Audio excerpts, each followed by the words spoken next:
పార్వతీపురం నియోజకవర్గ అభివృద్ధి ధ్యేయంగా పనిచేస్తానని ఎమ్మెల్యే బోనెల విజయచంద్ర అన్నారు. నియోజకవర్గంలోని మౌలిక సదుపాయాలపై దృష్టి సారిస్తున్నామన్నారు.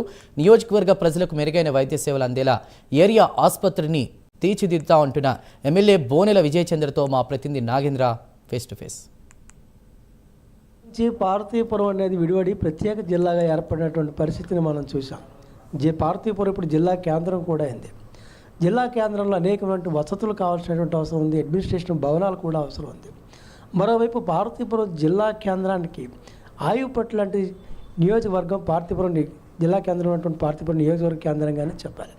అయితే పార్వతీపురం పట్టణంలో ఒక డంపింగ్ యార్డ్ కనిపిస్తుంది, అలాగే తాగునీటి సమస్య అనేటువంటిది కనిపిస్తుంది, అలాగే రోడ్లు కనిపిస్తున్నాయి. అలాగే పార్వతీపురం జిల్లా కేంద్రాన్ని ఆనుకుని ఉన్నటువంటి గిరిజన ప్రాంతాల అవసరమైనటువంటి వైద్య సహాయం అనేటువంటిది కనిపిస్తుంది. వీటన్నిటికీ సంబంధించినటువంటి ఎటువంటి నిర్ణయాన్ని తీసుకునే హెడ్ క్వార్టర్ ఉండే ప్రధానంగా కనిపిస్తుంది. ఈ హెడ్ క్వార్టర్లో శాసనసభ్యులుగా వ్యవహరిస్తూ అభివృద్ధి కార్యక్రమాల శ్రీకారం చుట్టూ ముందుకు వెళ్తున్నటువంటి బోనెల విజయచంద్ర గారు మనకు అందుబాటులో ఉన్నారు. మరిన్ని వివరాలు వారిని అడిగి తెలుసుకునేటువంటి ప్రయత్నం చేద్దాం. సార్ నమస్తే సార్. డంపింగ్ యార్డుకి సంబంధించి ఒక రీసైక్లింగ్ యూనిట్ కూడా మీరు ప్రారంభించినట్టు పరిస్థితి ఉంది. తరుణి అనే సంస్థ మీరే చొరవ తీసుకుని మాట్లాడదాని పరిస్థితి ఎలా ఉంది? ఎప్పుడైతే స్వచ్ఛాంధ్ర కార్పొరేషన్ పెట్టారో రోజు నేను మొదట చెప్పింది ఆయనకి కంగ్రాచులేషన్తో పాటు పార్వతీపురం పట్టణంలో కొన్ని వేల లైక్ 30 సంవత్సరాలు 40 సంవత్సరాల ఇబ్బంది కలుగుతున్న డంపింగ్ యార్డ్ని ఖచ్చితంగా అక్కడి నుంచి తరలింపు చేయాలి. దానికి ఏదో కన్సల్టెంట్కి ఇచ్చి చేయండి అని అంటే మొదటి ఫేజ్లోనే తరుణి వాళ్ళతో మాట్లాడడం, తరుణి వాళ్ళని ఇక్కడ తీసుకురావడం. ఇప్పుడు ఆల్రెడీ మొన్నే కొబ్బరికాయ కొట్టి డంపింగ్ కూడా రీప్రాసెసింగ్, దాన్ని బయోమాస్ అంటారు. అంటే వచ్చిన కంపోస్ట్ని సపరేట్ చేయడం, ప్లాస్టిక్ని పేపర్ని ఏదైతే రీసైక్లబుల్ వాల్యూస్ ఉన్నాయో దాన్ని బయటికి పంపించడం. సో ఏదైతే హామీ ఇచ్చానో హామీ నెరవేర్చానని, పట్టణ ప్రజలకు ఇచ్చిన హామీ నెరవేర్చాను. నేను ఇంతకుముందు చేయలేంది నేను చేసి చూపించాననే విషయాన్ని గర్వంగా చెప్పుకుంటున్నానండి అందరికీ. సార్ ఇప్పుడు చూసినట్టయితే పార్వతీపురం జిల్లా కేంద్రంలో ఉన్నటువంటి ఆసుపత్రి మీద చుట్టుపక్కల ఉన్నటువంటి మిగతా నియోజకవర్గాలు కానీ గిరిజన ప్రాంత వాసులు కానీ ఆధారపడినటువంటి పరిస్థితులు. మీరు తరచుగా హాస్పిటల్ కూడా విజిట్ చేస్తున్న పరిస్థితులు కూడా మేము చాలాసార్లు చూస్తాం. ఎలా ఉంది ఇప్పుడు? మెరుగైన వ్యవస్థ ఉందని డాక్టర్లు అందుబాటులో ఉంచాలనే ఉద్దేశంతో అన్నిసార్లు విజిట్కి వెళ్ళడం జరుగుతుంది. నేను కూడా ట్రీట్మెంట్కి అక్కడికి వెళ్తాను. నాకు బాగోలేకపోయినా నేను గవర్నమెంట్ హాస్పిటల్కి వెళ్తాను, అక్కడే ట్రీట్మెంట్ తీసుకుంటాను.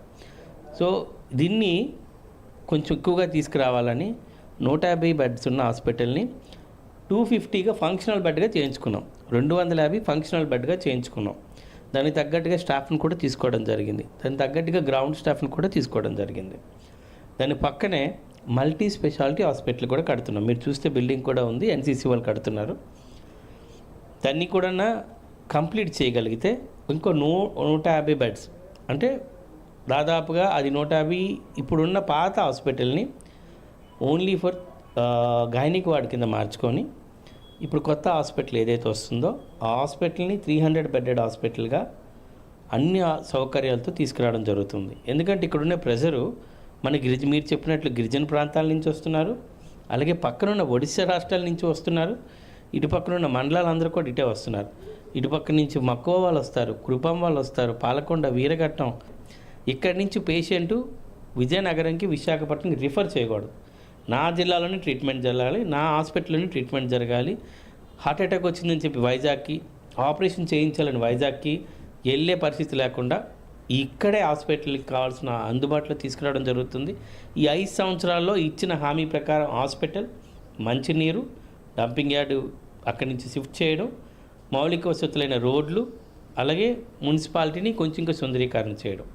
ఇవైతే నేను హామీలో ఆల్రెడీ ముందనే ఉన్నానండి. నేను ఫీల్ అయ్యేది ఏంటంటే I'm the voice to the voiceless people. ఇక్కడ ఉండే వాళ్ళందరికీ, మాట్లాడలేని వాళ్ళందరికీ నేనే వాయిస్ని, నేనే వినికిడి అని చెప్పి వాళ్ళందరికీ అసెంబ్లీలో గట్టిగా మాట్లాడడానికి కారణం కూడా అదేనండి. ఇది మనం చూస్తాం. ప్రజాలంగా తన గళమే ప్రజల గళమని కూడా చెప్తున్నటువంటి పరిస్థితిని మనం చూస్తాం. మరోవైపు ఏదైతే కూటమి ప్రభుత్వం ఇచ్చినటువంటి సూపర్ 6 హామీలు ఎలాగ నెరవేర్చుని తీసుగా ముందుకు వెళ్తుందో తనకంటూ ఒక ఎజెండా పెట్టుకొని, అంటే ఏదైతే డంపింగ్ యార్డ్ అవ్వచ్చు, తాగునీరు కానీ, లేకపోతే మౌలిక వసతులు కల్పించడం కానీ, లేకపోతే హాస్పిటల్ డెవలప్ చేయడం కానీ, రోడ్లు వేయడం కానీ, ఇటువంటివన్నీ కూడా ఒక ప్రత్యేక ఎజెండాగా పెట్టుకుని ఒక సూపర్ 6 ఎలాగే కూటమి ప్రభుత్వం హామీలు ఇచ్చిందో తన మేరకు ఎన్నికల్లో ఇచ్చినటువంటి హామీలన్నీ కూడా నెరవేరుస్తూ పార్వతీపురం అనేటువంటిది ఒక ప్రత్యేకమైనటువంటి జిల్లాగా మరి ఈ రాష్ట్రంలో గుర్తింపు పొందే విధంగా ఇది నా జిల్లా, నేను పుట్టిన ప్రాంతం, నేను ఇక్కడ దీని అభివృద్ధికి నేనే కారణం కావాలి, గర్వంగా చెప్పుకునేటువంటి ఒక పరిస్థితిని తీసుకొస్తారని కూడా మనకి ఎమ్మెల్యే బోనెల విజయచంద్ర గారు చెప్తున్నటువంటి పరిస్థితి ఉంది. ఆ దిశగా ఆయన చేసే కృషి ఫలించాలని ఆశిద్దాం. కెమెరామ్యాన్ కిషోర్తో నాగేంద్ర ప్రసాద్, విజయనగరం.